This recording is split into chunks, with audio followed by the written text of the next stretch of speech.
What is going on, Taylor? I hope you guys enjoyed that new intro that we got going on there. What's going on, Taylor? Did you freeze? Are we starting the show off with you freezing?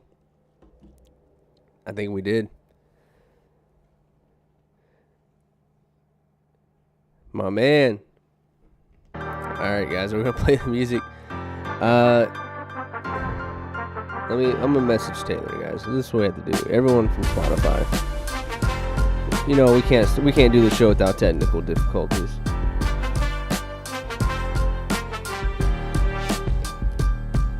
So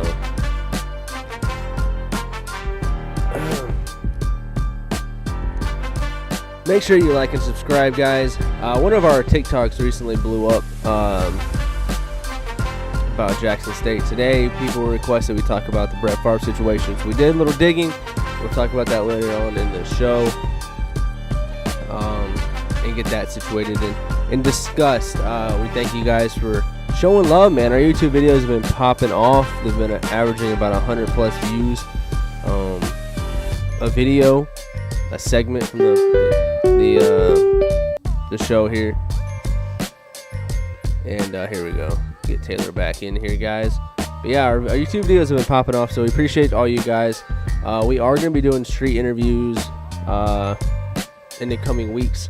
So if you are in the North Carolina area, be on the lookout. You could have a chance to win a car. Once Taylor's mic's working, we'll get back into the show. But we just want to thank you guys. And again, TikTok blew up. We gained like 30 followers just from the one post. There were some requests that we talk about the Brett Favre situation. So we will be doing that later on in the show. And until then, we'll get into the college segment, of course. All right, can you hear me? I can.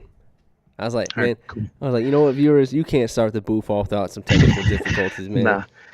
Just so everybody knows, I am running off of one of the worst computers ever created. Eventually, I'll get a PC so we can make this 10 times smoother. But for whatever reason, Zoom shot me a message on here that said my subscription had expired. Don't know why. We didn't even hit the hour, whatever. But I think I got it fixed. So there we go. There we go. The Zoom is back at it, trying to take us down. One episode at a time. Zoom's on it, my man. Yes, sir. So, an unfortunate news today. Head coach Mike Leach passed away from complications, heart complications, reportedly, in his hospital bed. These complications arose. He said, I read somewhere Friday night he was fine, and then the next day, next couple of days, he was not feeling well. He's watching TV with his family. He said, I need to go to the hospital. And then it became critical very quickly, and unfortunately, he has passed away. Mike Leach is a legendary coach from Mississippi State. Had a legendary career, and we'll be praying for his family. Obviously, this is a tough time, especially right before Christmas, but any time of the year to lose somebody, a father, a husband, a grandfather, is definitely a big blow. I mean, he was a great man. He is one of those coaches that has always provided some off-the-wall sound bites that make you just laugh. So we're gonna play some here for you guys. We'll pull it up and just take a listen and enjoy this man's life. You got your coffee. It is early. How do you take your coffee? What's the best way to take your coffee? Well, coffee tastes terrible anyway, so don't put anything in it to obstruct the harsh, bitter taste. Because, I mean, he needs to do trust.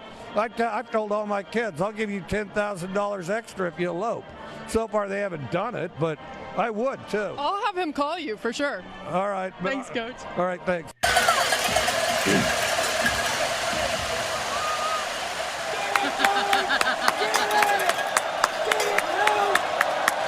We talked about on the broadcast how you hate candy corn. What's your favorite Halloween candy corn? I mean, I completely hate candy corn. The women lose their mind. Your fiance's going to lose her mind. Your mother-in-law is going to lose her mind. Your mom is going to lose her mind. Several of your sisters and female relatives are going to lose their mind. And instead of playing hard and getting a first down and getting a play, then, you want to sit behind a shade tree, eat a fish sandwich, and drink a lemonade with your fat little girlfriend. Like that right now. It's a good win. There's a lot of people. It's like Woodstock, except everybody's got their clothes on. All right, guys. So that was Mike Leach. Just some sound bites that that he's provided us over the years. We pray for his family, and he was an amazing man, an amazing coach, and his legacy will forever be remembered. So Taylor, with the sad news of Leach's passing, who can you see take over for Mississippi State? Because obviously they need a head coach now. Well, it depends on my choice for who would step in his place would be Cliff Kingsbury of the Arizona Cardinals. I think his time there is coming to an end, so I think he would be a good replacement. He's a great college coach. He's just doesn't really seem like he's able to put the pieces together to really win in the NFL. I mean, he's had talent left and right with the Cardinals. And I mean, this season, I think they only have 4 wins. I know they've had a couple of injuries, but I mean, a big one. They have Kyler getting hurt recently. Yeah, I mean, they got the pieces, so I think his time's coming to an end there. I think he needs to make the move back to college football, and I think that would be a good start for him to get back into it. They have a decent program going on, and hopefully, if he takes that job, he gets some time to do his own recruiting and everything like that, and build up a program. So that would be my person of interest. That's a great choice. I didn't think about Cliff Kingsbury, honestly, when I was thinking about who could take over. He's a great offensive mind. He was great in college at Texas Tech. He's coming from the NFL, where he has been proven to, at least somewhat be able to handle some of that talent. So as a high school kid, you'd be like, this dude was an NFL head coach. Like, he knows what it takes. So that definitely would help with recruiting. My pick would be Dan Mullen, former Mississippi State head coach Dan Mullen, who went from obviously Mississippi State to Florida, and then before being fired from Florida. And I know he's kind of waiting out for the right opportunity. I know he loves it down there at Mississippi State, so I think he could go back and take the reins. He knows how to work the SEC. He's a great offensive mind. Maybe not the best recruiter, but Mississippi State, as far as expectations, they don't expect to go to the national championship. Maybe their fans do, but I don't think that program is like trying to compete with Alabama, the LSU's floors and stuff. I think they're content with an 8-win season, bowl game, 9-win season, and I think Dan Mullen can definitely get them there. Agreed. I mean, this is going to sound terrible, but that's what he's good at doing, is getting you to a bowl game, and that's it. You don't expect a national championship from Dan Mullen's, at least not now, especially after everything that came out once he departed from Florida. He's just not the guy that's going to go out and recruit, 100%. He's not going to put in 100% effort on everything he does.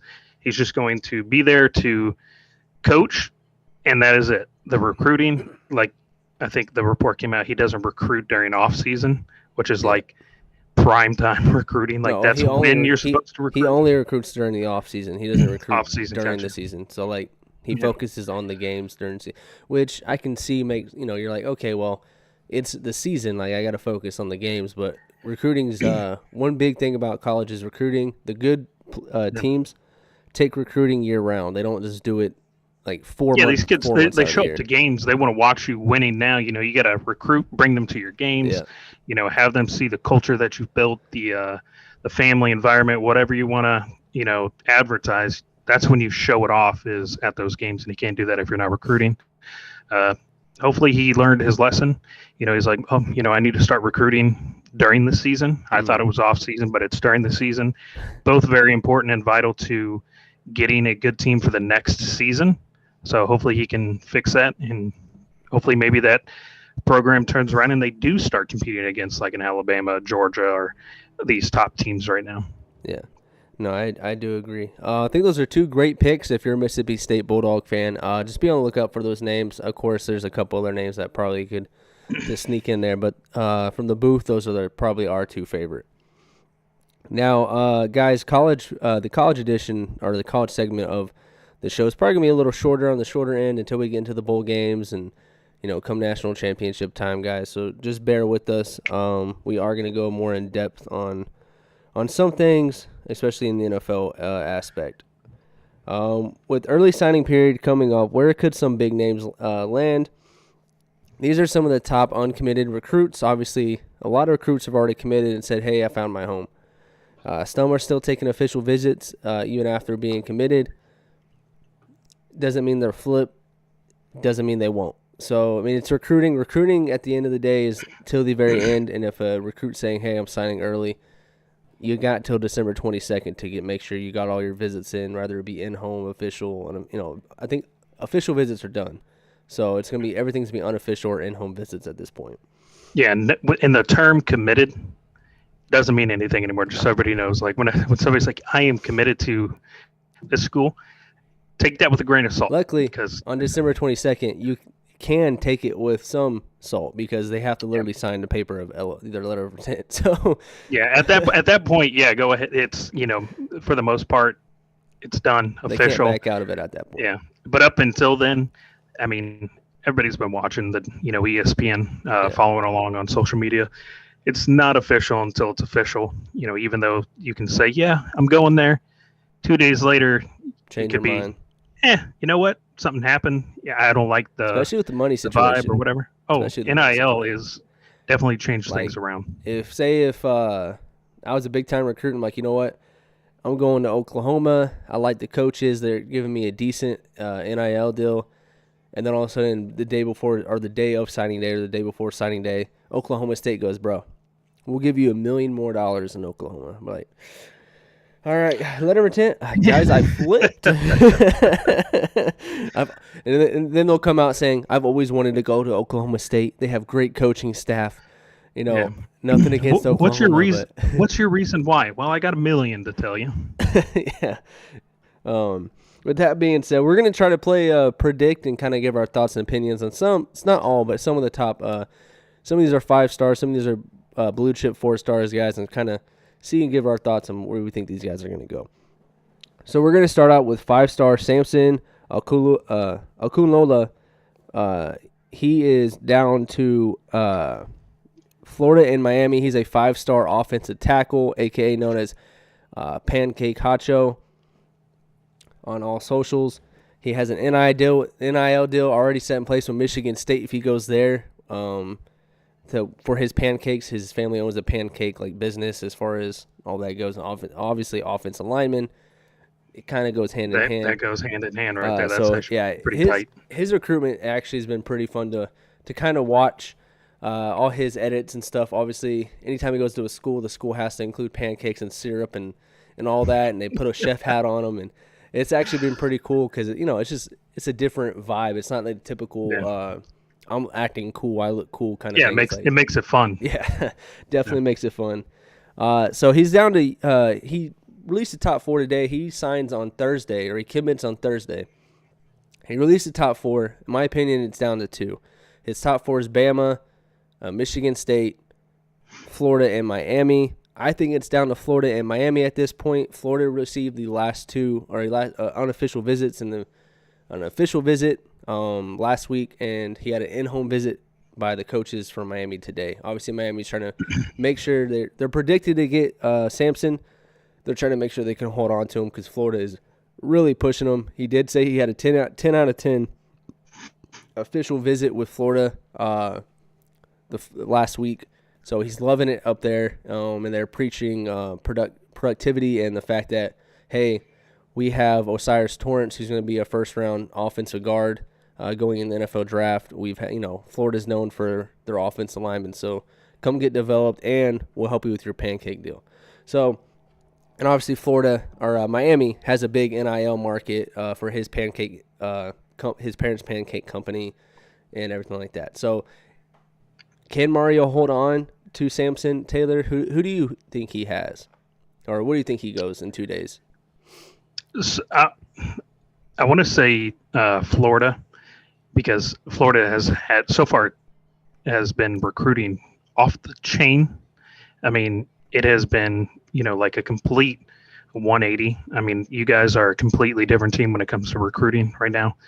But I personally think he's going to go to Miami. I think that's what it's set in stone. I think there's no other chance. I don't think he goes to Alabama. You're believing in the crystal ball? I am believing in the crystal ball. 24/7 is a valuable tool. And they're usually correct. Sometimes they do lean a little heavy, and they get some like insider news, and then it flips. But I think Miami is starting to get a couple of decent recruits coming in, and they're starting to build something. And I know you're going to hate hearing that. No. I'm going to be objective. They do have a squad coming in. They got Francis, the 5-star offensive tackle. Obviously, they got Kermani McLean. They stole from Florida, which I don't know if they really stole McLean from Florida. I think he was always a Miami lean. I think the crystal ball would just he was a very quiet recruit on where he was going to go. It was kind of like they took little bits and pieces that they could find and and Corey, came up with UF. They said, oh, he's friends with Corey Raymond, so UF. Yeah. But I think he's going to Miami. He thinks he's going to Miami. I have some sources. I'm not going to ruin the kid's recruitment. I have some sources, but I'm gonna go that the crystal ball is wrong. That's all I'm going to say. Just because of his recent visits, 10 out of 10. And he took his last official visit. It came down to Miami or Florida, and he chose Florida for his last official visit, which is to me that's a big indicator. There's I think it's called On3 Sports or On3 Sports. They came out with the video saying that they think that Florida may have taken the lead over Miami, but right now it really is 50-50. I wouldn't be surprised if he goes to Miami, right? Crystal Ball says Miami. Everyone says he loves Miami. He loves the NIL opportunity. But the development for the NFL and the fact that Florida Gators have Darnell Stapleton, who's a former Pro Bowl left tackle for the Pittsburgh Steelers, who's the head coach or the offensive line coach down there. And then the fact that Osiris Torrance is going in the first round, so you can go, hey, this offense does produce quality linemen. I have to believe in Billy Napier. I don't want to doubt him. I know Mario's a great recruiter, so I'm going to go Florida. I don't think Michigan State or Alabama are in this. I really don't. I think it's Miami and it's Florida. The other two are just up there on his Final Four just to say, hey, he's got a final, just for more hats on the table, to be honest. I just think it's more hats on the table for Samson. Either way, Florida and Miami fans, get excited again. He commits Thursday. Then we go down to 4-star defensive tackle Jordan Hall. He's down to UGA, Florida, and Bama. And I believe Ohio State, but Ohio State's really kind of out of it, to be honest. Crystal Ball says Georgia. I'm going to lean Georgia. He did love his visit at Florida. But I think that Georgia, that all they have to do is say, hey, look at our recent draft classes for defensive linemen. And he's been loving Georgia. Crystal Ball says Georgia. I don't think that the Gators can pull that one off. Where do you think he goes?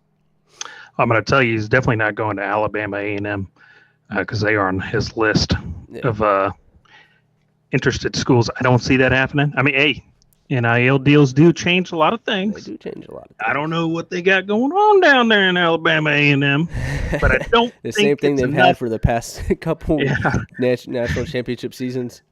Yeah, I don't think they got enough to really reel this one in. So I'm going to lean with you on this one. I'm going to say Georgia. It's Georgia. They're most likely going to be back-to-back national champions. That weighs heavy in recruiting. I mean, if you can say, hey, look, we are battling with Alabama, the mecca of football, college football, and we have gone back-to-back and we've won national championships each year. Why wouldn't you want to come here? I mean, we are producing players that NFL teams are drooling over. Why wouldn't you want to come here and play for us? Yeah. So I think he is an absolute lock for Georgia. for that one. Even if Georgia doesn't win the national championship this year, they're in the playoffs again. And they're most likely going to the national championship. Yeah. And even if they lose, they made it.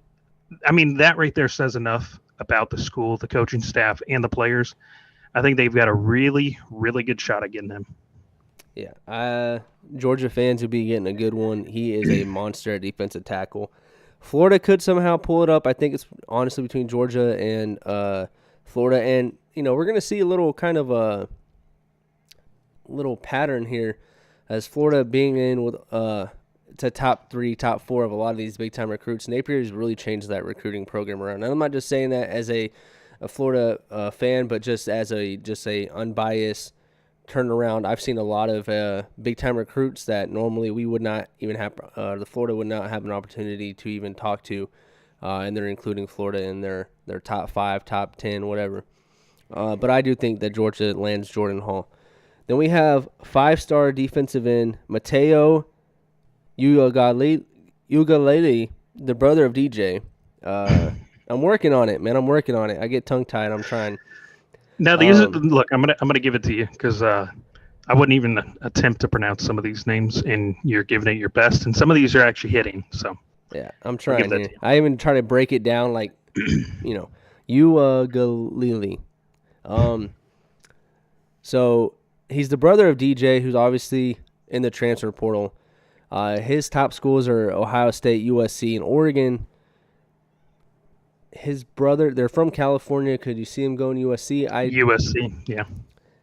That was going to be my pick, USC. I would like to. Do you think he follows? I think he follows. I was going to say that. Yeah. I think he follows. I think that they want to play together. But if they do that, they're not going to go to USC. But yeah, but especially because if they go to USC, Caleb Williams is starting. I mean, there's no doubt about that. DJ's accepting a backup role at that point. Yeah. And at least a year, and then you don't know who else they're going to recruit. You might get they have Malachi Nelson. Malachi Nelson's a 5-star quarterback from California. So if he wants to, now this is if he wants to play with his brother. If that's the top of his list, I don't see him going to USC. But right now, I honestly would favor USC for him. I don't think he cares about playing with his brother. I don't think that's a necessity, so I would agree with the USC. But a team to watch out for to me is Oregon. Just being from California myself, Oregon has deep roots in California somehow. I think it's because of the Nike jerseys and stuff like that. Dude, when I was in California, there was more Oregon fans in California than there were USC fans, UCLA fans. It's crazy. You name it. It was insane. And, Bo Nix is going to the league. He has to. It's his last year. They need a quarterback. DJ could follow in. DJ could fit right in. I mean, plug and play. So you could say the same with Ohio State and Alabama, though, because, TJ Stroud, all 3 of those quarterbacks are dipping. So, I mean, those are 3 potential landing spots. The thing with Alabama, though, is they have 2 in this class. I don't know why they do that. I don't know. If as a recruiter, I don't know why you do this. But do you? They have 2 5-star 4 to 5-star quarterbacks in the top 10 quarterbacks for this year, 23 class committed to Alabama. I will tell you right now why they would do that. Because it's Alabama. One, it's Alabama, but if you have 2 5-star quarterbacks, if you are the one who beats out the other to get the starting position at Alabama, I mean that right there automatically marks you up a little bit. Yeah, and iron sharpens iron. I get that. This dude just beat out another 5-star quarterback. I'm looking for playing time. So I get that, but if you were, they're taking a chance on themselves. They're gambling on themselves, saying, "I'm good enough to beat this other guy that's a 5-star to be the starting quarterback for Alabama." Well, let me add on to that before you say Alabama's a good choice not for DJ. I'll you talk about DJ. For his brother, obviously that's a great choice. He's a defensive end. He's 5-star defensive end. They produce defensive linemen like crazy. But if he does follow his brother, I don't think DJ goes to Alabama because not only do they have 2 5-star quarterbacks in this class, they got a 5-star quarterback in the 2024 class from Carlsbad, California, Julian Sain, which is pretty cool because I used to play Carlsbad in high school.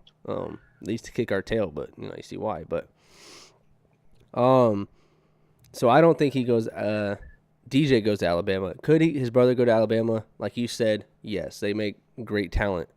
So if it came down to USC, Alabama, or Oregon, who are you taking? Who would Mateo go to? We're just focused on Mateo, not DJ here. Okay, so without DJ in the picture, I would say USC would be a great fit for him. That's who I would pick.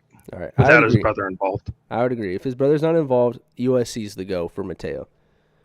If you're a Trojans fan, that's a big get, especially when you're watching your defense struggle in that championship game. All right, so we got defensive tackle James Smith and Qual Rusaw. These kind of linebacker Qual Rusaw. These two, they've been on the same team. Apparently, they're a package deal. Apparently, where one goes, the other is going to follow. Reportedly, obviously, things can change. Now, maybe they're like, hey, this opportunity is better for me. I love you, brother, but I got to do what's best for me. But reportedly, they are trying to go to college together. They're down to Alabama, Florida, and Auburn. I think Florida's making a push for I don't think Florida thinks they can get James. I think they're really trying to implant in his head to Qual, hey, we need linebackers. You could start day one here. You're a 4 or 5 star linebacker. You're already SEC built. You could start day one here. We've already had everyone saw Florida's linebackers. They hit the transfer portal like crazy. Yeah. You go to Bama, you're probably gonna be sitting for a year or two. James Smith on the other end, he is the prize. Both of them are obviously great. James Smith is the prize of the two that a lot of schools are trying to pull. I think that's why some schools are trying to wedge something in between. Not wedge them like they hate each other, but like wedge it to be like, hey, he might start right away. There's a chance but you're going to sit. So maybe Florida, they did an in-home visit today with Rusaw. I'm going to rule Florida out, to be honest. I think this comes down. They're from Alabama. I think it comes down from Alabama or Auburn. And I'm going Auburn. I'm going Auburn as well. I think they love Auburn, both of them. I just think it's Auburn. I think it was it 24/7 Sports? They have a crystal ball to Auburn too. I think I didn't see their crystal ball on 24/7. I think it was Alabama has they have the roster outlook, and it was Alabama has 20. What was it? 20?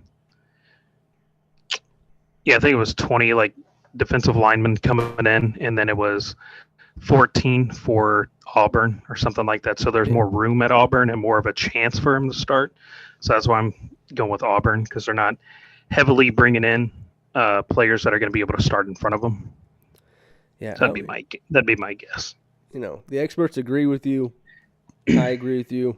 I think Auburn is the get, especially because, again, both of them can potentially start right away. It's still the SEC. Auburn's a great program. To me, it fits. They're from Alabama. They grew up Auburn fans because of Cam Newton and stuff like that. It just it fits for me for those two. Yeah. All right, and then we have the last one we'll talk about is this one's kind of a mystery, but I think he leans LSU here. 5-star cornerback, the number 2 cornerback in this 2023 class. He was the number 1 cornerback in the 24 class before he reclassified. Desmond Ricks, he has Florida, Bama, and LSU as his top 3. He was once committed to Florida State until Florida State just stopped talking to him, he said. He said he didn't hear from him for 2 months, and he was locked in on Florida State. He said he was going, and then they just stopped talking to him, so he cut him out. That's one way to lose a really good player is to stop talking to him. Let's just imagine that. Hey, you're one of the best corners in the nation. Hey, man, how's your day going? Cricket, cricket, cricket. Yeah. Yeah. The man got ghosted by a school. And then Miami was in the mix at one point, but then he dropped his top 3. He said he wants to play SEC ball. So it came down to Florida, Bama, and LSU. He loves Florida. He's being recruited by Florida. The current 2023 class, Trayon Webb and company, Jakeem Jackson, who just got moved up actually to the 5th best corner in the nation. So congratulations to Jakeem. They're all recruiting him very hard to come to Florida. He loves Corey Raymond. He has a very strong bond with Corey Raymond, but he loves LSU, and he's loved LSU since he was little. So, and he has a very strong bond with Brian Kelly and the cornerback coach there. He's been a lean to LSU forever. He just came off an Alabama visit. I can see Bama maybe. Obviously, Bama's Bama, so you can never count them out in this recruiting process. But I'm going to go and put my prediction for LSU. Well, he most recently came off of an LSU visit, too. I think on the 16th off of 24/7 Sports here. That's where I'm getting my information, per usual. We're citing our sources because of TikTok here, guys. I don't think Florida is going to snag him. I think their depth in that position is already too muddied. He'd probably start. I mean, there's no doubt, but they definitely lose out on some talent if he went to Florida, in my opinion. I don't really see Alabama. If he is true an LSU fan, like from as a kid, he's got a close relationship with the coaches and everything like that. I'll go with LSU as well. Plus, looking up here now, they have LSU 100% on the crystal ball prediction. Yeah. So I just think it's LSU. I think it comes down to Florida and LSU, but I think LSU edges it out. Now, who knows? Maybe Corey Raymond can be like, hey, I'm considered the best DB coach in the nation. Derek Stingley just went in the first round. I coached him at LSU. I used to be at LSU. Come on to Gainesville. I can see it maybe. I just think it's LSU. That's me as a Florida fan holding on to hope. I think it's right now it's shut down to LSU. And then of course there's always potential flips on the National Signing Day. We've seen this happen before. There's some potential flips that I could potentially see that I want to raise questions to you. 5-star quarterback Dante Moore. He's committed to Oregon right now. He just came off an official visit to Chip Kelly and UCLA. There's going to be a starting job opening after this season as DTR is going to the league. Chip Kelly's a offensive mastermind. Dante Moore fits that system perfectly. It's in sunny LA, great NIL market. Could you see him potentially flipping from Oregon to UCLA? Absolutely. Chip Kelly has been putting together an absolute team down there. So I could absolutely see that. Oregon, they're good, but UCLA really put together a insane team this year. They kind of fell off at the end, but I think there was enough there to really say, like, we've got a shot. We can go all the way. Why not come down here? And then I just think it's a possibility that they take them, or not take them, but flip them. Yeah, I think that he might stay Oregon. I wouldn't count out UCLA. Never count out Chip Kelly. He's always been known as a great recruiter and firer. Yeah, and trader of elite talent in the NFL. And the next one we're going to talk about is this one's going to be a little more close to home. Boomer. 5-star defensive lineman David Hicks. He's currently committed to Texas A&M. And Brent Venables is trying hard to flip him to Oklahoma. Everyone knows Venables is a great defensive mind. Can you see David Hicks? I know you're on the message boards. Can you see, and if you guys are on Spotify, he's shaking his head yes. I'm going to let him explain here. Could you see David Hicks flipping to Oklahoma? Absolutely. Absolutely, 100%. I already got him locked in. I'm already planning on getting a custom-made jersey with his last name on there, 100%. That's how confident I am. You have BV coming from... If you're so confident, buy it right now. No, absolutely, I'll buy it right now. I would absolutely buy it right now if I had money. But BV has national championships. The dude knows how to coach a defensive squad and win championships. That right there is like, yeah, why not? I'm coming. Let's make something happen at Oklahoma. So I'm 100% confident that he's already leaning towards Oklahoma and he's going to commit. I'm locked in on it and I'm hype about it. Man, this excited. Is like, dude, I am 100% excited. This dude is an absolute animal. So who are you more excited about? David Hicks, potentially David Hicks. So we'll say potential there. Or Jackson Arnold. Ooh. I'm going to say David Hicks because Oklahoma has always had a good offense. That's something that we've never struggled with. It's always 40-plus points. It's not really, but, like we put up points on the board no matter how terrible the team is, no matter what the season looks like. We can produce offense. But we have struggled year in and year out with the defense, and bringing on David Hicks would absolutely change everything about Oklahoma and how people perceive our defense. So I am 10 times more excited about him than I am Arnold because we can plug and place different quarterbacks and still make our offense work because that's just what Oklahoma does.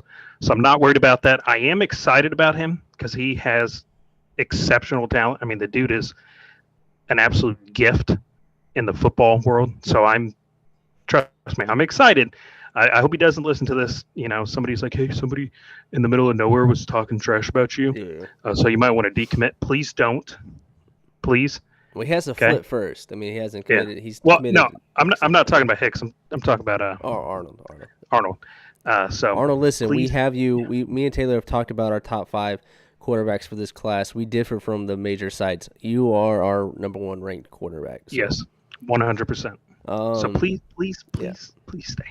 I am more excited about Hicks because if you put Hicks on the opposite side of the ball of Arnold, and then those two just do their thing throughout the entire game. Yeah. I mean, come on, that's national championship written all over it, baby. Come on, come on now. Come on. Speaking of all these commitments, potential commitments, flips, flops, pancakes, Waffle House, I don't know. The transfer portal has struck gold. We're going to keep talking about Oklahoma in that defense. They strike gold with the number 1 edge and linebacker, Deshaun McClough. He transferred in from Indiana.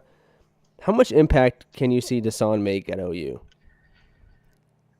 I think that this is a complete game changer for us. I mean, I feel sorry for Indiana because, that was their highest recruit ever. Yeah, I mean that was their football team, unfortunately for them. But I think he's gonna our defense. If we have him, Hicks, and we get all these dudes on this team that are Darren LeBlanc coming in. Dude, geeking out of the possibility, dude. The potential that our defense is going to have now is unfathomable.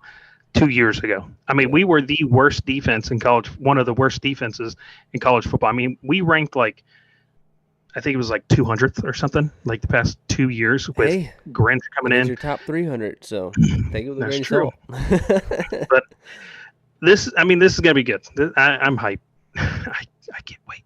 My man is dancing over there. Yeah, definitely a big time get up as a freshman at Indiana. He did see limited action. He did get more of a role as the season went on. He's 6'5", 230 pounds. He got 30 solo tackles, 48 total, and 4 sacks as a freshman, and it's only up from there. He is a monster on the edge. He is a monster as a linebacker. He's good in the run stopping. He's just an overall great player and a great pickup for Oklahoma.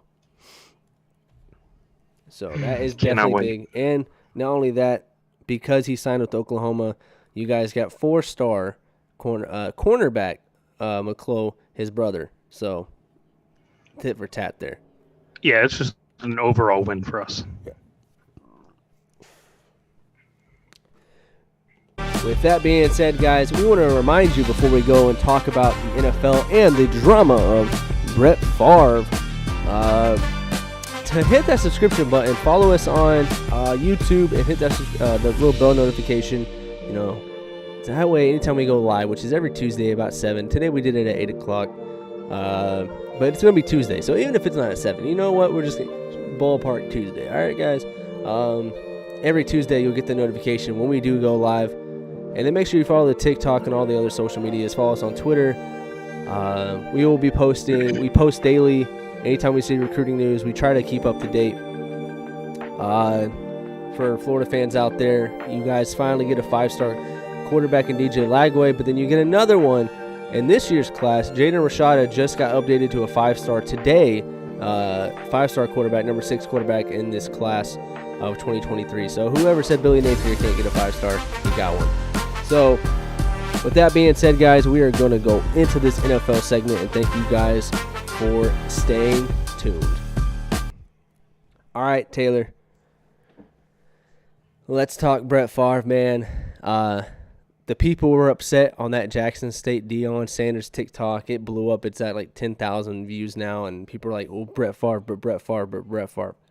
Before we get to the Brett Favre, anyone who's watching this podcast right now or listening to it, if you go to the actual video, we said that was neither confirmed, and it's also on the TikTok, neither confirmed nor denied, and that we are just simply reacting to a viral Twitter post. We did not say that this was true.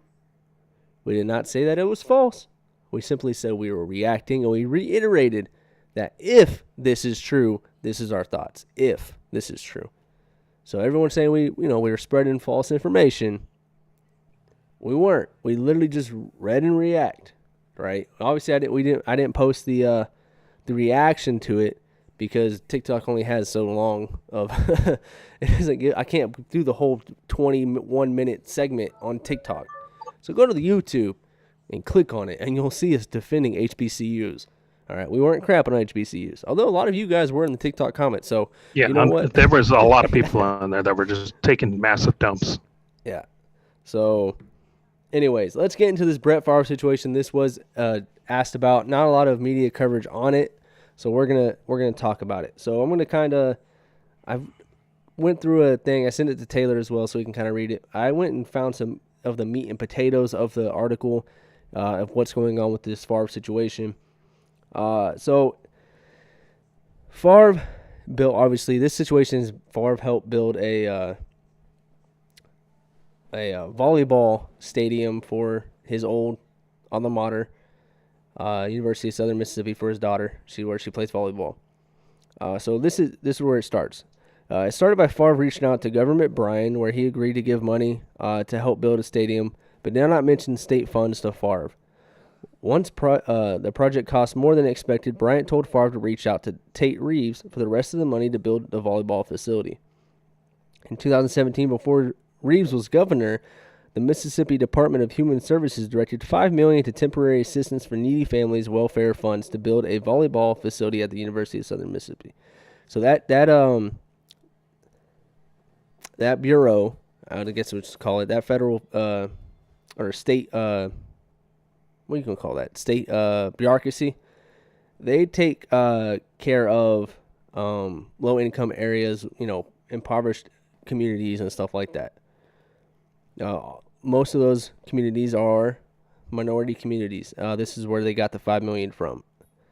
Now, Favre apparently did not know this. He's been denied it. But anyways, after getting help from MDHS officials, the celebrity athlete still owed the university $1.6 million for the project upon completion in 2020.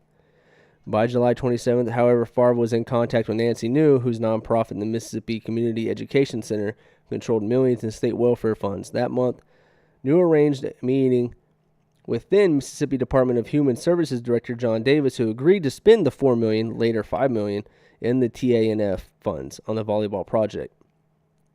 April 30th, 2020, State Auditor Shad White revealed for the first time that MCEC had personally paid Favre $1.1 million in TANF funds for services that White would later say Favre never performed. These services were signing autographs to be put out, to be sold, and given speeches. Apparently, he never did any of that for the $1.1 million to finish the project.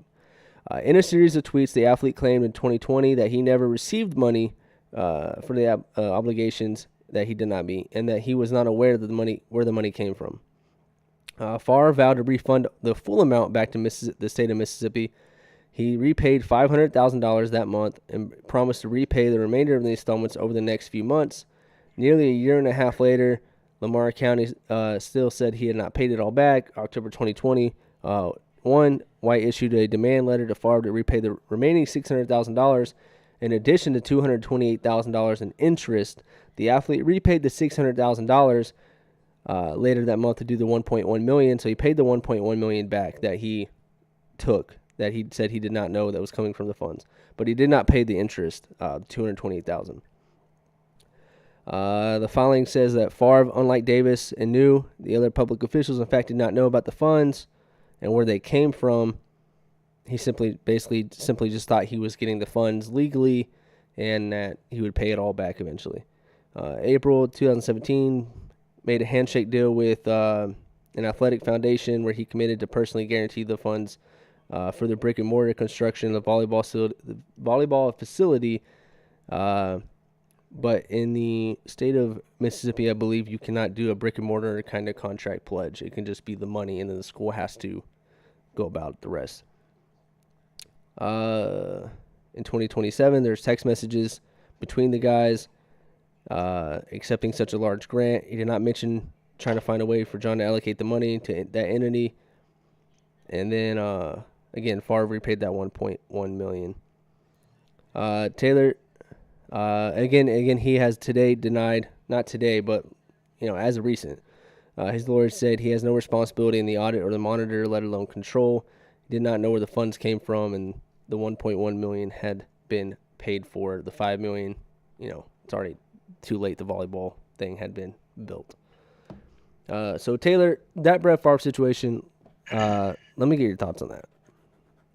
I think it deserves a little more news coverage. I will say that we have failed to mention this story on our show, which I do apologize to everybody, because once you read into this story, look at all the evidence that has been brought up and the statements from everybody and the acts that were committed, it's definitely something that should be covered on ESPN, your mainstream medias, whether it be CNN, BBC News, or Fox News, whatever it is that you watch. It should be covered on these stations, because this is it's illegal. I mean, what has been done is illegal. And Brett Favre, since we're going to be talking about what has happened recently, we should bring up his past scandals or allegations against him. So there was, of course, his drugs. He was addicted to Vicodin for a while, and the NFL punished him for that. I think it was so bad that he also had seizures at one point that were potentially deadly. There was the sexting allegation where he sent I think it was the Jets Game Time show host or something, sent her lewd pictures of himself. He got away with that. They said that there was a massage therapist as well. Yeah. There wasn't enough evidence to say that it was him or came from him, which I think is baloney. I mean, you can trace text messages with ease. And then now the welfare fund scandal. I mean, there's plenty of evidence here. He was also interviewed by the FBI. He is failing to cooperate with this, just like he did with the sexting scandal. They said that he was very unwilling to cooperate with the investigation. If you're innocent, you should always cooperate. You should always, Facts. Make sure you have a lawyer present. If anybody ever gets into any legal trouble, please take this advice. Before you answer any questions, make sure you have a lawyer present with you when answering these questions, so they can tell you which questions to answer, how to properly answer it, so you don't backtrack and you are telling the truth, whatever. But he did not cooperate. That's shady right there. If you're innocent, if the FBI comes to me and they're like, look, we're going to investigate you for this, are you going to cooperate? Yeah, absolutely. If I did not do it, here's my phone. Whatever you're looking for, go through it. You can check whatever you want. I'm innocent. I promise you, whatever you need from me, you've got it. But if you are not innocent, you are going to say, what? No, I'm not cooperating with you. I'm not going to answer your questions or anything like that. This is ludicrous. I did no such thing. That to me tells me that you've done something shady and something most likely illegal. That's a lot of money that could have gone to people in need. This university did not need a new facility. It's more of a want and a leisure and a benefit of going to the school. But there are people out there that need food, housing, water, shelter, schooling, all this other stuff. And now $5 million plus was taken away from that because Favre wanted to do something cool for his alma mater and his daughter's school where she was playing volleyball at. I think it's ridiculous. I think there needs to be more news coverage. And I think one of the reasons why we didn't cover it as deep or even cover it on the show is due to the lack of coverage elsewhere. This Not an recently, excuse. Not an excuse, guys. But yeah, not an excuse at all. But this recently came to my attention about all this stuff. I was completely unaware of what was going on. But, there's so many other things that get the attention and it's, dove into, and it's constantly ran on social media, news outlets and everything. And then you go and you read this, you read in depth everything that happened and the allegations and the investigation and the lawsuits and the money taken and the money given and the text messages sent into the people of political power that he was in communication with. Why is this not on every news outlet? I mean, this is big. This is juicy. This is a Hall of Fame Super Bowl winning quarterback that is stealing funds from people in need. yeah, That right there is headline news. Brett Favre steals money from welfare program.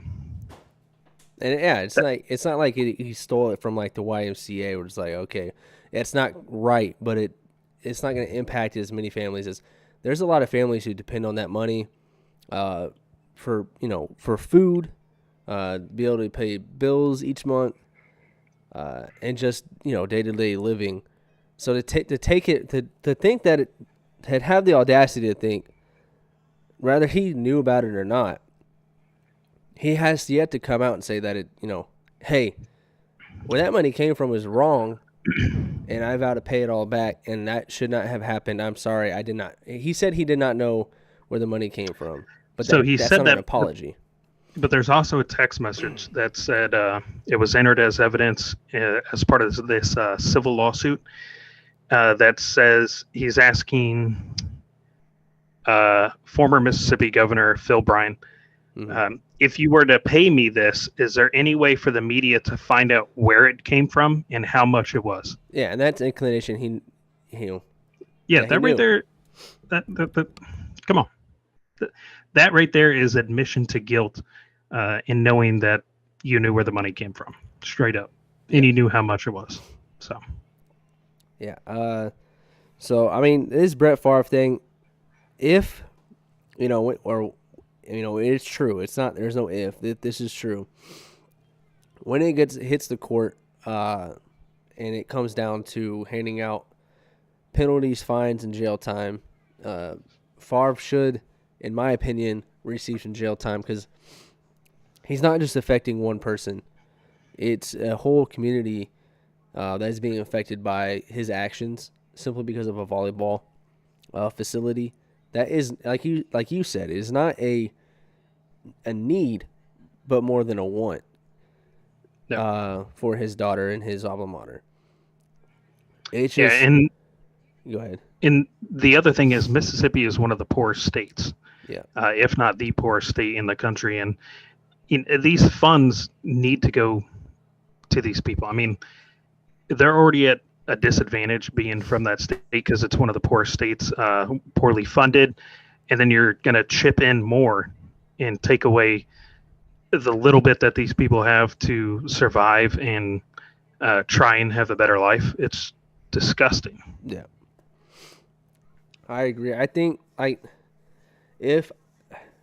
listen, and we're coming from a place of this doesn't affect, I don't live in Mississippi. This is not going to physically affect me, but to see my fellow Americans, to see my fellow people who are struggling day to day and then get screwed over by the system that's put in place to help them, the bureaucracy, and the bureaucrats, similar, we're just going to take the money from these people. We're going to kind of just move it around and do what we want with it to help certain people in our circle. That is 100% wrong, and those people deserve to rot in prison. And Brett Favre should follow. Yep. They're not going to Taylor agrees. There's not going to be a lot of people out there who don't agree. There's, of course, going to be some people. But if you really take a step back from the situation, you take away from the fact that he's an NFL Hall of Famer glasses and stuff like that, and just look at the situation from an unbiased, I don't care who he is situation. If he was anybody else, he'd already be locked up. Agreed. So the fact that Favre has this privilege to sit there and just deny, do his own thing, and just, it's like he doesn't care about what happened. He cares that he got caught. He doesn't care what happened to the families that are going to be affected by this, which is Agreed. Completely wrong. And guys, we got that from let me cite my source here, let you guys know if you guys want to look it up. Where's that? I sent you the link, didn't I? Yeah. Let me see. Sorry, guys. MississippiFreePress.org. They go into full detail. They go into way more detail than obviously we went in. Like I said, I grabbed some bits and pieces from it. The kind of like the meat and potatoes to kind of give a gist of the of what's going on. But if you want to read the full article, go to MississippiStatePress.org, freepress.org, to read that full article. It's a good article. It's a good read if you're trying to catch up and find all the information that is up to date on it. I think it was last updated like 4 or 5 days ago. So it is pretty recent. We're citing our sources. We cite our sources, the Jackson State thing, but we're citing our sources, TikTok. We're citing our sources. Doing our best this time. Yeah. Making sure there's no crumbs left. Yeah. All right. With that being said, again, he should be in prison. Let's move on to a commenter, George Yarborough. Dun. Much love, man. Listen, you can have opposing views to come in our comment section and be derogatory, and then try to take the soapbox and say that you're the classy one, even though we simply just said the updated scores of what your prediction was, and then come cussing and calling people the R word and, everything else underneath the sun, and then try to take the and then deleting some of the comments after you were called out about it. Yeah, we have the screenshots of the comments. You're not going to – it is what it is, man. You said the Cowboys. Let's break this down. You said that Cowboys have the highest point differential in the NFL. That is no longer true after the Eagles beat the Giants. So, check. The Eagles have it by a wide margin now. It's not even close. I believe let me pull it up. The point differential now for the Eagles is plus 146, making it the Eagles the best point differential in the league by like plus 10 points. So let's settle this debate, Taylor. Eagles versus Cowboys, since people want to really get into the meat and potatoes, and we're going to keep using that because Thanksgiving was right on, in the past, and Christmas is coming up. So the Eagles are first in the NFL in points per game at 29.7. They're first in turnover differential with a plus negative 14. They're second in rushing yards per game, 162. Average second in red zone efficiency in 73. Third in total offense. Third in fourth down efficiency, and fourth in the league in third down efficiency. They have 178.5 passing yards per game allowed on defense, which is first in the league. So they have the best passing defense. 296.4 total yards per game allowed, which is second in the league. 42 sacks in the on the season, which is second in the league, and 18.8 points per game allowed, which is tied for seventh. The Cowboys have the fifth-ranked defense and the third-ranked offense. Go ahead, Taylor. I'm once again taking the Eagles over the Cowboys. The Cowboys this past weekend struggled against the worst team in the NFL. Without a doubt, the worst team in the NFL. I think it came down to the very last seconds in the game where the Cowboys won by a touchdown. Actually, less than a touchdown. So by one score. So that brings the Cowboys season to losing to a 6-6 Bucks at the time of this past week, a 4-6 Packers team, They struggled against a 1-11-1 Texans team, who's the worst team in the NFL, and lost to the Philadelphia Eagles. And now I know everybody's going to say, well, we didn't have Dak Prescott. Well, if you're the best team in the NFC, you should have a squad that's able to perform when your quarterback is not there. And if you can't perform when your quarterback's not there, then you are not the best team in the NFC. That is a fact. If you are the best team, you are the best whenever you have your starters or your second stringers on the field. That's just the way football goes. That's how you determine who's a better team. You guys lost the game. That's a fact. Now, the other thing that was brought up is that the Eagles have the easiest season out there. Their schedule is just a cupcake. It's a walk in the park. The Cowboys have it so much worse. Not the case, actually, whenever you go and actually look at the statistics. The Eagles are listed as having the 19th hardest schedule this year. So you would think these Cowboys fans that are saying, oh, well, they have a cupcake schedule, blah, blah, blah. You would think that the Cowboys are sitting right there at the 5th hardest schedule this season, right? I think we could all agree that that's what the Cowboys fans make it seem to be. You would be wrong. The Cowboys are at 18. Here's 19. Here's 18. Right next to each other. And the difference between the schedules is 0.008. That's the difference between the schedules. And that was updated this past week. So that's taken into account for who you've played and who you're going to play. So this whole argument of, oh, they have the easy schedule, blah, blah, blah, it doesn't work anymore. You guys are pretty much at this exact same, yet the Eagles only have one loss, and they struggled to one team who was playing pretty good football that day. I mean, it's Sunday. Any given Sunday, bad teams can play good football. And if you want to deny that, please explain to me what happened with the Texans. Because if you guys are such a great football team, why did you struggle against the worst football team with only one win on the season? And then now 11 losses on the season. How do you struggle against a team like that if you were the best team? I like team? to bring up the Colts game and how the Eagles won by 1 and the Cowboys absolutely dominated apparently, but the Cowboys did not dominate. Let us remind you, the Cowboys did not dominate that game. It was 21-17 until the last 10 minutes of the fourth quarter. And if you want to talk about dominating, I'm pretty sure we can all agree that the Eagles dominated the Giants, correct? Yeah, which is a better team than the Texans. The Giants, at one point this season, were 7-1. They were Super Bowl favorites. Everybody was saying that the Giants have turned it around. And they're still a good team. And the Eagles walked all over them. A lot of people say that the Titans at the beginning of the season were Super Bowl favorites. They are not a bad team. They have arguably one of the best running backs in the game right now. But guess what? 2 weeks ago, the Eagles ran all over them. And everybody's like, oh, it wasn't a beatdown. It was a beatdown. It was 2 games in a row that the Eagles game was taken off of TV because it wasn't competitive enough and transferred to another game. And you want to know what game they transferred over to this time? The Cowboys. You guessed it, the Cowboys, losing to the Texans at the time.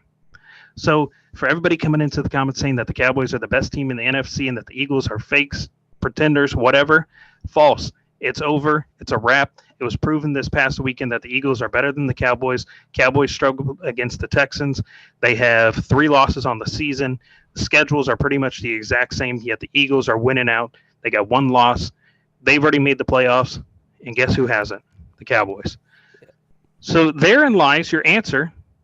The Eagles are better. And here, I want to point this out, all right? And I'm not trying to come from a bias thing. The Eagles could lose to the Cowboys on the 24th, Christmas Eve. And still, they would have the number 1 seed in the playoffs. Yes. So all they have to do, they have to win 3 games out of their last remaining games. So they could lose to the Cowboys. They're going to probably beat the Bears. Not going to sleep on the Bears, but they could beat the Bears. They have the Giants again, which we saw how that happened. They have the Commanders again. The Cowboys, and I the Saints. So they're going to beat the Saints. Probably going to beat the Bears. And they're definitely going to beat the Giants and the Commanders. So they can, if they wanted to, they could just relax their players. They're not going to on Christmas Eve. And mind you, the one loss they have this year to the Commanders didn't really dominate the Eagles. It was because of a couple turnovers. Jalen Hurts threw a pick. There's a couple fumbles. And honestly, if Quez Watkins on that 50-yard bomb didn't fumble when he got back up, the Eagles would have had the lead, and it would have been over. The Eagles would be sitting at 13-0 right now. If you look at quarterback play, well, Dak's better. All I hear is Dak's better than Jalen. Dak's better than Jalen. Even though Jalen's having an MVP season, Dak's better than Jalen. Dak Prescott, since coming back, he's 14-9. He has a 52 QBR, and his career average QBR is 70%. So he's having a bad year. If you can't admit that he's down almost 20% on his QBR this year. Well, he was hurt. Cool. Your backup won 4 out of the 5 games he started. It's not an excuse. Going 4-1 or going 5-1, 5-2, whatever, because Dak Prescott lost the opening game this year. So going 5-2 isn't a bad start to the year to where Dak Prescott should be able to come in and at least finish it out. Yes, I think they have one loss, one more loss on that, so they have 3 losses total. Yep. But again, 14-9. You want to know Jalen Hurts' season? He has 3,000 passing yards, which is 10th in the NFL. He's 22-3 touchdown to interception ratio, which is first in the NFL. He has a 70 QBR, which is 4th in the NFL, on top of almost 700 rushing yards and 10 TDs. And he hasn't thrown an interception since week 10. Guys, we're in week 15 right now, going on week 6. We're going on week 15 now. So that's 5 games he hasn't thrown a pick. Can't say the same thing about Dak Prescott. So when it comes down to the Cowboys versus the Eagles, this year, to be honest, since 2000, I mean, the Cowboys fans are going to hate me, but I'm going to be the opposite of Skip Bayless, right? Skip Bayless nut hugs the Cowboys, or I'm going to nut hug the Eagles here. Since 2000, the Eagles have been the better team than the Cowboys, and you cannot deny that. We have 4 playoff appearance wins compared to the Cowboys 1. Since 2012, 5 NFC championships, or 4 NFC championships, 2 Super Bowl appearances, and a Super Bowl win. You've been irrelevant for 27 years. So, you can come at me all you want. Taylor is going to back it up too. The Cowboys are not the team you think they are. And if they get to the playoffs, there's a good chance they get bounced out week 1 in the wild card round regardless, because they're going to have to play a playoff Tom Brady. Right now they're projected to play a playoff Tom Brady with Mike Evans and company, which even though the Bucs aren't great this year, Tom Brady's kind of flipped the switch, and everyone knows Tom Brady in the playoffs is way different than Tom Brady in the regular season. So just be prepared. That's all I'm saying. With that being said, continue to comment on our YouTube videos. We love to respond and react to them in a nice, normal way. This is more of coming off of a more obviously aggressive style than me and Taylor normally like to respond. We do normally like to respond with a more of an engaging, classy, more formal, intellectual debate. And if we don't agree, that's fine. It's whatever. But to come into the comment section and say we're not knowledgeable in the game, call us this, that, and the third, and being disrespectful, we're going to call you out. We're going to call a spade a spade. Me and Taylor the same way as men outside of the show in that aspect. We'll always call a spade no matter where we're at in life, whether it's the show or in just regular day-to-day life. So we just talked about Jalen Hurts and his stats. Who is your MVP? Let's get into this MVP race. Who is your MVP currently? So you mean who's my MVP or quarterback MVP?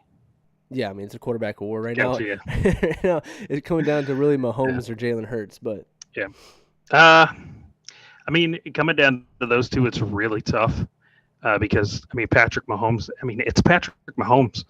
There's very few people who I could ever see doing what Patrick Mahomes does he's one of day in and day out.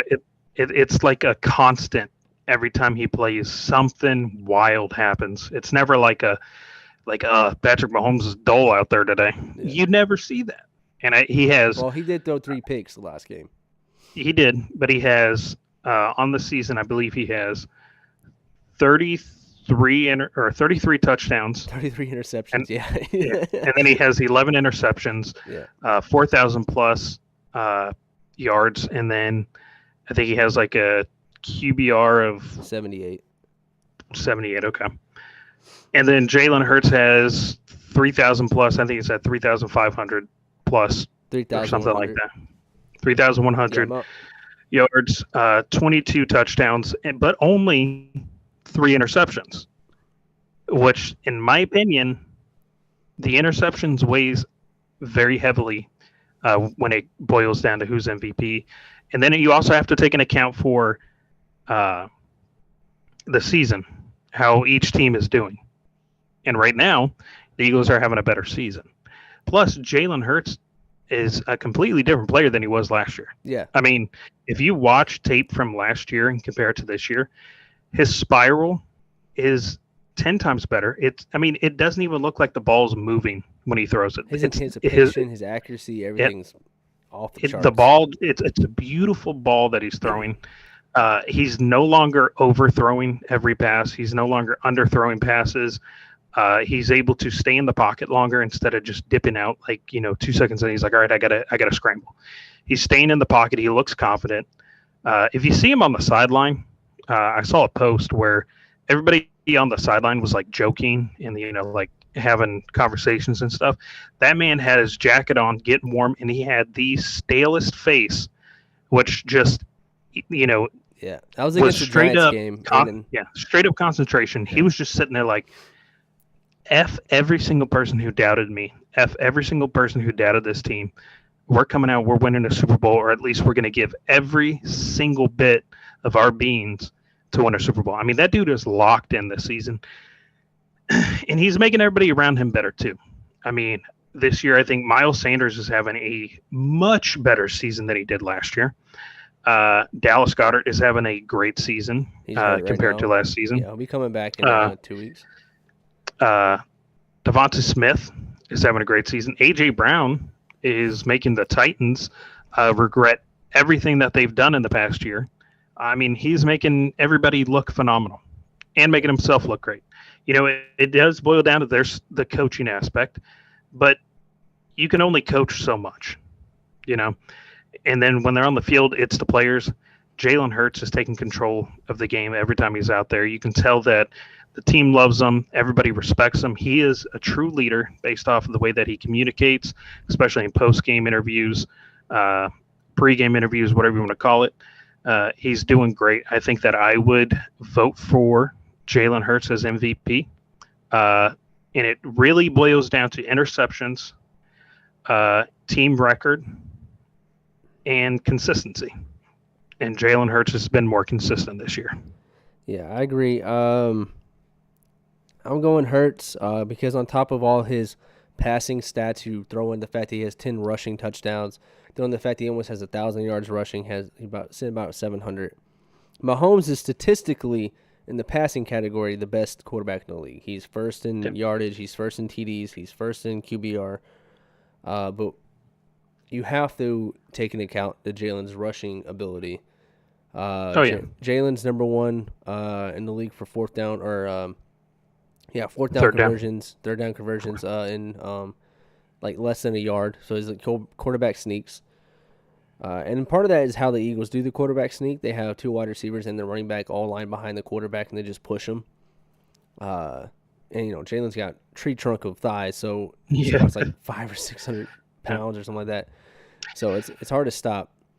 I mean, so when it boils down to it, if Patrick Mahomes won, I personally wouldn't be like, I wouldn't be upset. I wouldn't be like, what? I'd be like, that happened? But I'd be like, yeah, all right, yeah, that's fair. I mean, it was 2 really good players that have been performing well, and I mean, they're both consistently playing well. Yeah. I mean, I'm not taking that away from Patrick Mahomes or anything. So if Jalen Hurts wins, it's like awesome. If Patrick Mahomes wins, awesome. I mean, they're both deserving of the award this year. So I'm not taking anything away from either of them. There might be some bias on my end for Jalen Hurts because I'm an Oklahoma fan and, played at Oklahoma. So won a Heisman there. I wouldn't be surprised if Mahomes wins. I wouldn't hate that Mahomes. I think this is more neck and neck. I think this is a week by week MVP is what I would call it. Because before this, Mahomes was the clear MVP, and people were like, Hurts is fighting for that number one spot for MVP. And then Mahomes goes out and throws 3 interceptions. He still throws almost 400 yards, but he threw 3 picks. And now people are like, well, Jalen's the clear MVP. So I think if Jalen, comes out and stinks it up, I don't think he will, but if he stinks it up against the Bears and Mahomes puts on a good game, then Mahomes takes over.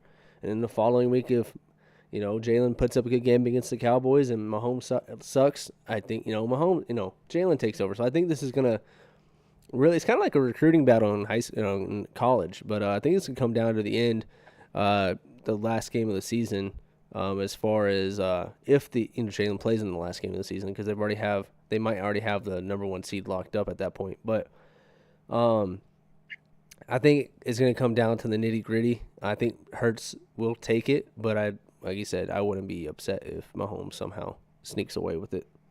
Yeah, it's close, and like you said, I agree. It's going to be a game by game.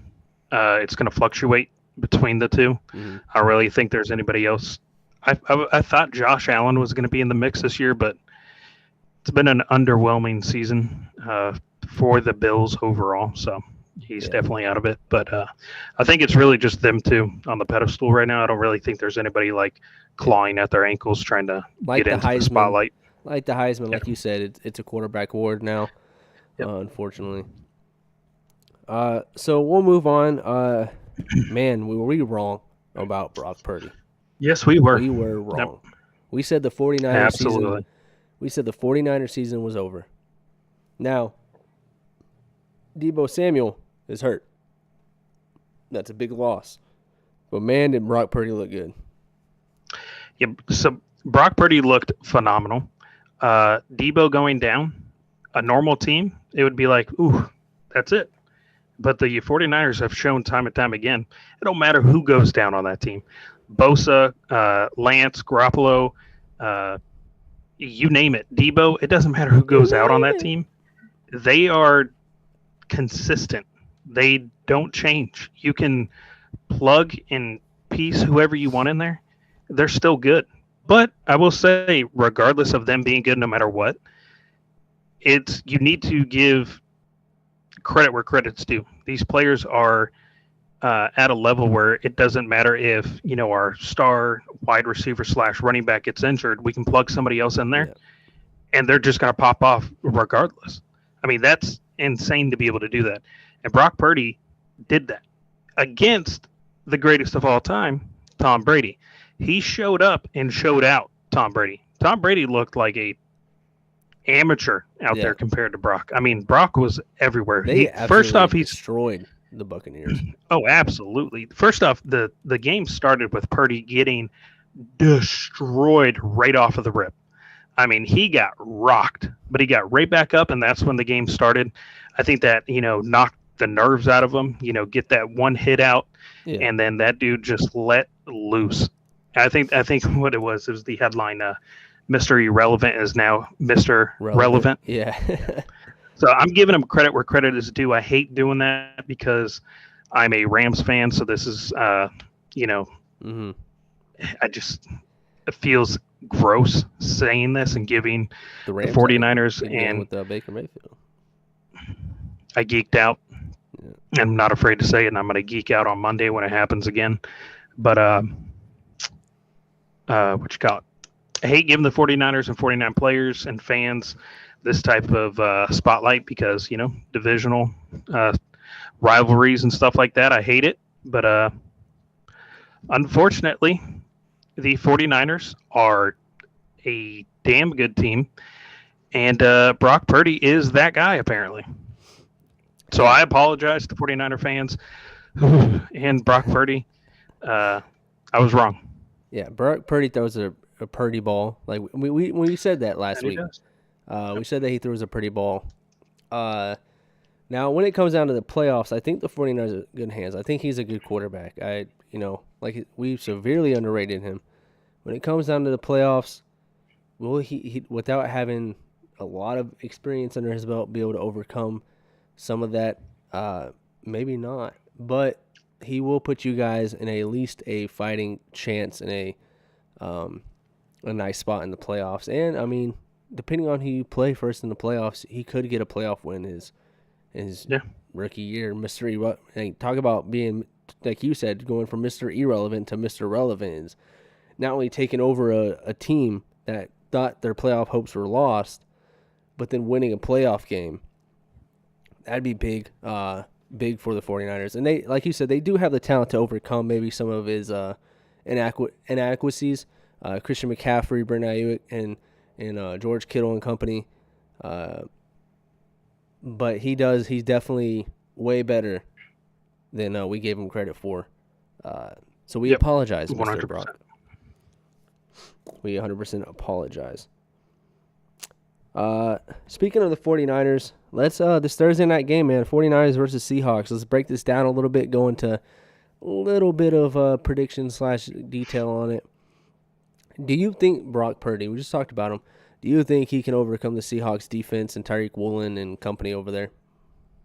I do. I think that the Seahawks, their momentum has really shifted lately. You know, it was kind of the Cinderella story of the Seattle Seahawks. You know, they traded away their star quarterback for a couple of picks and a couple of nobodies. Yeah. And then those nobodies turned into somebodies, and they were winning games they shouldn't be winning. The team was gelling, and it just looked like a really fun team to watch. But it looks like it's going downhill. I'm pretty sure that the Panthers smacked them. It was last week, 30-24. 30-24. So yeah. The Panthers are a team that you should not lose to if you want to make the playoffs. That is a team that that should have been a win. Yeah. You're at home in Seattle. The dismantled Panthers, who got rid of their coach, dropped Baker Mayfield, their quarterback, traded away their wide receiver, traded away their number one running back. That's a team you don't lose to, but they did. So I think that the 49ers are going to, I'm not going to say dominate. Yeah. Yeah, I'm going to say they're going to dominate. They're gonna dominate.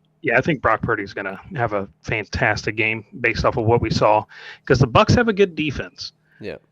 You can't fault the Bucs for having a bad defense and saying that's why he had a good game, because the Bucs have a good defense. And the Seahawks don't have as good of a defense. So I think Brock Purdy's going to put on a show. Yeah. The Seahawks, they definitely, they're not some slouch team. Geno Smith has been playing great. If I'm a Seahawks fan, Yes. I'm very happy. And to be honest, if I'm a Seahawks fan, he's our quarterback for next year, and we build around Geno. But the 49ers are just absolutely low. They're like when it comes to Alabama, where like a 5-star guy goes down, and then another 5-star guy just goes, hey, it's my time to shine. The 49ers are that, and as far as depth. The 49ers' depth from all aspects, corner, safety, linebacker, they have Fred Warner, defensive line, offensive line, they have, Trent Williams, receivers, everything. I mean, you look at their quarterback, they're on their third quarterback and still winning games. So the depth for the 49ers is ridiculous, and I think that the 49ers will win. I don't want to count the Seahawks. Again, Geno Smith is playing really good. To me, the 49ers are going to take that game. And there's just I just can't convince myself that the Seahawks are winning that game. Yeah, the 49ers have proven time and time again that they can be put into a corner, and they can be they can have all these roadblocks thrown in front of them, and they're plowing right through them. Like, our star quarterback, or not star, but our starting quarterback goes down. All playoff hopes are gone. Wrong. Oh, the 49ers no, do have the number one defense in the league. So yeah, their defense is insane. Yeah, and their offensive weapons are also insane. Yeah. So if we go to where's the total offense, 2 yards per game, the 49ers are 9 in the league. Seattle is 13th. And then you tie in, again, we just said the 49ers have the number one total defense in the league per teamrankings.com, which breaks down every team in every aspect. So definitely a good site to use if you guys are looking for stats and trying to win your arguments with your friends. But the 49ers are just a more complete team to me. They score. They have more ways to score. Kyle Shanahan is a great offensive mind. No, not taken away from Pete Carroll. I just again, guys, the Booth Nation out there, it's got to be the 49ers. I'm still petitioning for Pete Carroll to get fired. Ooh, we got some potential beef. What's the beef there? What is the beef there with Pete Carroll, man? I just don't think he's right for the Seattle Seahawks anymore. My man, I think it's time for him to move on. My man sounds like the jealous friend who was sitting there like, you need to leave him. All right, you've been spending way too much time with him. And then he's like, but he treats, and then he's like, but he treats me good. You know, he takes me out every Friday and makes sure my hair's done, my nails are done. He takes me on a nice fancy day. Leave his ass. Okay, you know what I'm saying? Yep. Leave him. So I am that guy. Yeah, he's like, you're taking away from me, our time. Yes. My man sounds like a jealous ex over there. He's not even your ex because he didn't coach Oklahoma and he didn't coach the Rams. So yes, I don't like Pete Carroll. I think that the Seahawks could get a much better head coach. I think the time for him and Seattle is gone. I think it's been time for him to dip out like the past 3 seasons. Maybe the Seahawks nation. Maybe he goes down to Denver and does whatever he did with Russell Wilson. I think him and Russell broke that bridge has been burnt. There was reports that they weren't getting along in Seattle, and that was the reason why Russell wanted out. So, are you ready for these game predictions? I'm ready. All right. Ready. Okay, go ahead and I got the music playing. Go ahead and go into telling everyone to subscribe and all that. All right, everybody, if you're watching, if you're listening, if you are catching our TikToks at the end of the week, whatever it is, please make sure you like, follow, subscribe, comment, and tune in every week on Tuesday. We try to do it at 7 or 8. We're going to try and do it at 7 every week on Tuesdays. Make sure you just follow, like, and subscribe. We love to hear from you as long as you're respectful and you engage in a conversation worth responding to. We don't take disrespectful comments lightly, and we think everybody deserves to be talked to with respect. So make sure you go out there and drop some questions or comments. There we go. All right, so we just predicted the game that's coming up on Thursday. We said the 49ers are taking that one. You have your sheet. I called the Lions, man. They're not letting me down. They're not letting me down. And it helped you because we are now sitting at 15-14. I am 1 ahead. There we go, Lions, baby. Actually, hold on. Give me 1 second. There's one game I did not account for. Let me go back and see what we got going on here. And the officials go to the Are you ready for the updated? Let me hear it. We are sitting at 15-15. We are all tied up. It is tied up. What a comeback. Call me Captain Comeback Tom Brady of the booth with Tailor and Brandon to show. Oh. Ladies and gentlemen, I am sitting here on the booth with Kim Kardashian. What? You said it was comeback season.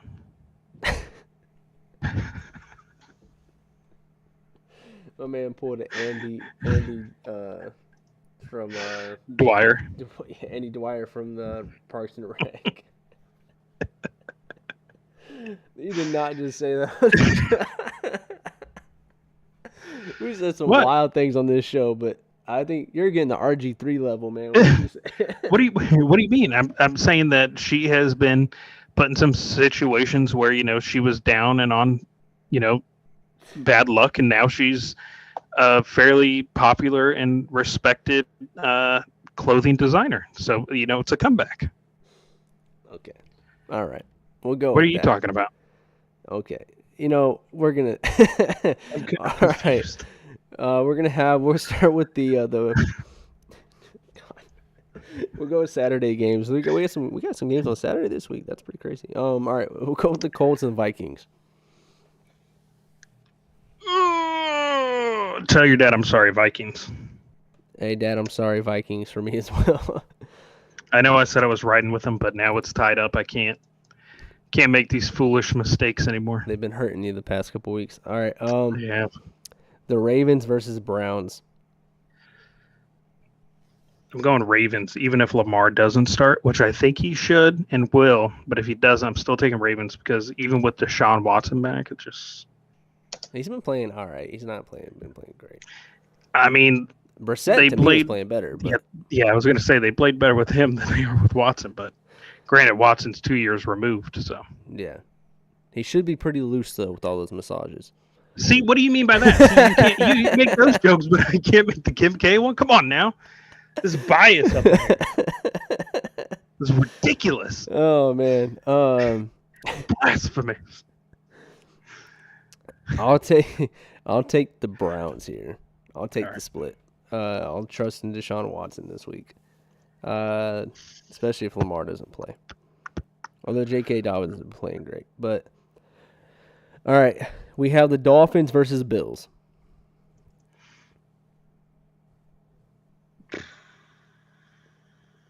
I'm going to take the Bills. It's a tough one. It is a tough one. I think I'm going to go with the Bills as well. Tua did not play good against the Chargers, against Mr. Social Media quarterback. So I'm going to go Bills as well. Something just looks off. I think that when he doesn't have time in the pocket, we see the true. I think Tua is a good quarterback, but we see the true Tua. For the most part of the league or year, he has not really had any pressure. And I think that's starting to turn around. I think teams are starting to figure it out how to get after him. I think it's, I mean, I could be wrong here, but I think it's more of, I think there's a little bit of fear. I mean, the dude had like back-to-back concussions. Yeah. And then he also had the ankle injury. I think it's every time he gets pressured, the offensive line collapses and then he just gets injured. I mean, I'd be fearful. I still think the Dolphins are a playoff team, no doubt. But yeah, absolutely. And if they aren't, I don't care what year Tua had. You got to look for another quarterback because you got the talent the Dolphins have and don't make the playoffs. That's a major red flag to me. I guarantee you they will not.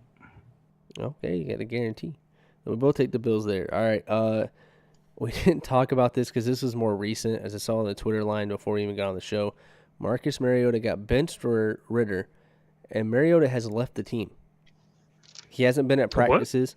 He has not been at practices. He has not been in the facility, and no one's really been in contact with him. He just quit. He's quit football.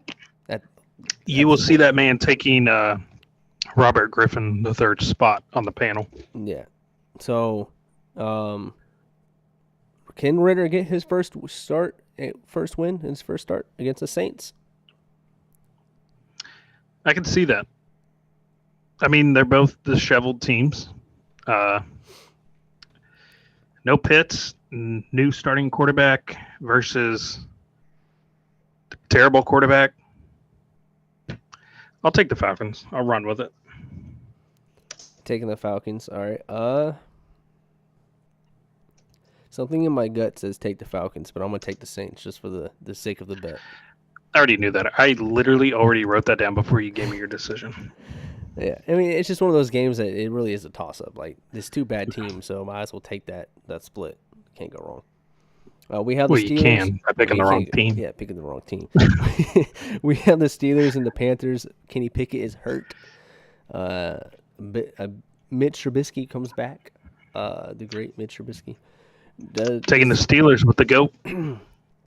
All right, I'm gonna take the Panthers then. They just came off a good win against Seattle. Brian Burns is playing great. J.C. Horn is the number one corner technically, statistically this year. At this point, since his comeback from injury, C.J. Henderson, the former first-round corner that came over from Jacksonville, is playing great. Nice little duo there in Carolina. So I'm going to take the Panthers. We have the Eagles versus Bears. Duh, Eagles. I'm going to go with the Bears. I'm kidding. The Eagles. I already got you locked in. We're taking first answers here, ladies and gentlemen. No. I'm going with the Eagles there. How do I get an edge up here? Yeah. Chiefs, Texans. Hard one. Chiefs, baby. They're taking Chiefs as well. That should be pretty easy. This one. I mean, if it was against the Cowboys, I'd give you a different answer. Yeah, we're getting ready to talk about the Cowboys. This one is a chance. So Trevor Lawrence has been playing well. They played the Jags. Trevor Lawrence put 300-plus yards, had a 70% completion percentage, 3 touchdowns. I mean, he was waving the swagger he brought. He was waving bye to the fans, to the Titans fans. I'm going to take the Jags over the Cowboys.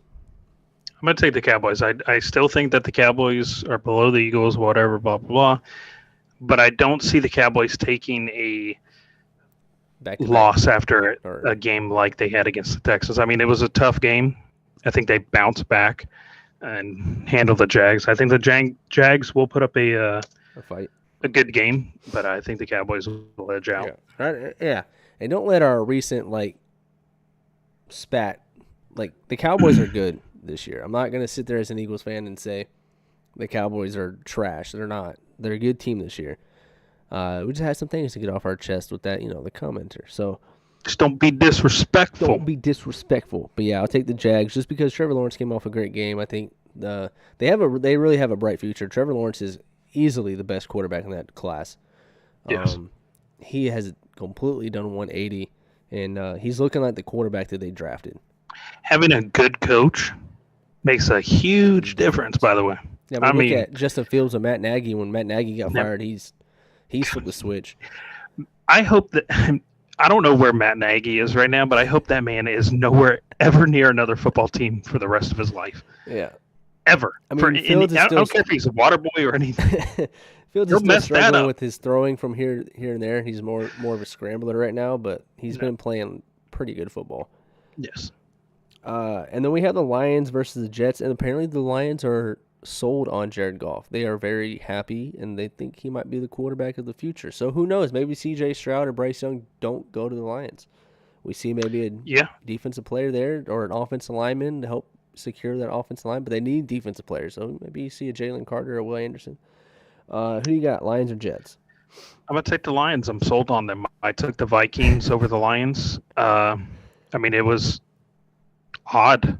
I mean, the weird thing about it was the Vikings were the underdog in that game. The Lions were favored, which blew my mind. But it's because it ended up being correct. I guess so, but I'm taking the Lions. It kind of makes me want to take the Jets. It's just weird. To see if you're the curse for the Lions. If I'm good luck to the Lions. Maybe I am. But I'm going to take the Lions as well. I think they finally reached 500 to go 7-7. I'm pretty sure Mike White got hurt. He did. He has rib injury, yes. Yeah, but he is slated to play. He's slated to play, but with that injury, he's not 100%. So I'm going to take the Lions. Mind you, he did play the entire game. He went out, got checked, went back in, and finished the game. No, he's tough, man. He's a good quarterback. All right, we have the Cardinals versus the Broncos. All I heard was Broncos, so I'm taking whoever they're playing. Cardinals. Oh, ugh. Without Kyler Murray, they're going to go Colt McCoy. They had a lot of injuries outside of Kyler, I believe. Yeah. That's doo-doo pie versus doo-doo stew right there. Yeah. I'm going to ride with them. Broncos country, let's ride. I'm going to go with Colt McCoy and the Cardinals. The times that Colt McCoy's come in, he's put up 200-plus yards. He's played good. And I need him to get D-Hop some points for this fantasy week. So, last week in the regular season, man, for fantasy. Trying to go out with a bang. All right. Trying to stay in these playoffs, baby. Yes, sir. I'm locked to the playoffs, even if I lose. I'll you are. I take a loss, I think I'm bumped. But I'm sitting at 3, so Yeah, we'll see. Everybody counted me out at the beginning of the season, but here I am. The Patriots versus Raiders. Patriots. Mm-hmm. I'm going to take Raiders. I'll take the Raiders. I don't believe in Derek Carr, but I'll take the Raiders. I don't believe in Matt. Patriots looked nice last night. They did. Dude. Once they got stuff going, they look good. You know what? They did. But I'm Team Zappy, man. Like, Team Edward T. Jacob or whatever from Twilight. I'm Team Zappy. Yeah. All right? Zappy needs to go somewhere else. I think he would make a great addition. There's a lot of quarterbacks that are would make, Jordan Love we talked about. Bailey Zappy that they're still chanting Zappy. I think they, again, at the game the other night, they were chanting Zappy to put Zappy in. Yeah, so everybody likes change, man. Yep. Titans, Chargers. Chargers. All right. I'm going to take the Chargers as well. And then we have the Bengals versus the Bucks. Take the Bengals. Same. The Giants versus the Commanders, both 7-5-1. I will take the Giants. Yeah, I think I like the Giants more than the Commanders right now as well. Then we have the Rams versus Packers as our last game. Rams. Let them bake. I want to pick your team, man. I want to believe in Baker. I'm going to go Packers. I'm going the split. Okay. Douche. I'll be rooting for the Rams. I hope I'm eating my words, but I'm going to go with the Packers just for the sake of our bet. Gotcha. Fair enough. All right, who were the Eagles playing again? Let me switch my. I'm just kidding. And the Bears, the rival of the Packers. I'm kidding. I think the Bears are going to be a sneaky team, man. I think they really are going to be a sneaky team against the Eagles. But we'll see. We shall see, guys. That is the show. Taylor, I'm going to let you do the outro here. So, hold on. What happened to the music? Did I play the whole? Not Merry Christmas. What is this? All right. Jingle bells, jingle there bells, we go, Taylor. jingle all the way. Thank you, everybody, for tuning in. We appreciate all your comments, whether they're negative or positive, as long as they're respectful. We will always appreciate them. We will always try our best to reply. We appreciate DMs on Twitter. If you can on TikTok, if we're following you, we'll take DMs also. If you'd like, you can drop comments on our YouTube videos, our YouTube shorts. We like to jump in, engage with the fans or people who don't like us and just want to talk crap about what we've said. We're fine with that too. We love talking to you guys. We appreciate everybody that's tuning in live. We appreciate everybody who listens on Spotify. And get into it. Okay. And for everybody that is listening, if you have not yet, please go over to Twitter, give us a follow, and make sure you be on the lookout for later tonight. There will be a giveaway posted for a slew of cards. One is a PSA graded 9, so be on the lookout. It's between 7 and 10 cards for one giveaway. One person's taking them all. All you're gonna have to do is like the tweet, share it, follow us. That's it. Then you get entered into the giveaway. It'll probably last about a week, and then we'll go ahead and pick a winner. So make sure you go over there, follow, be on the lookout. Thank you again, everybody.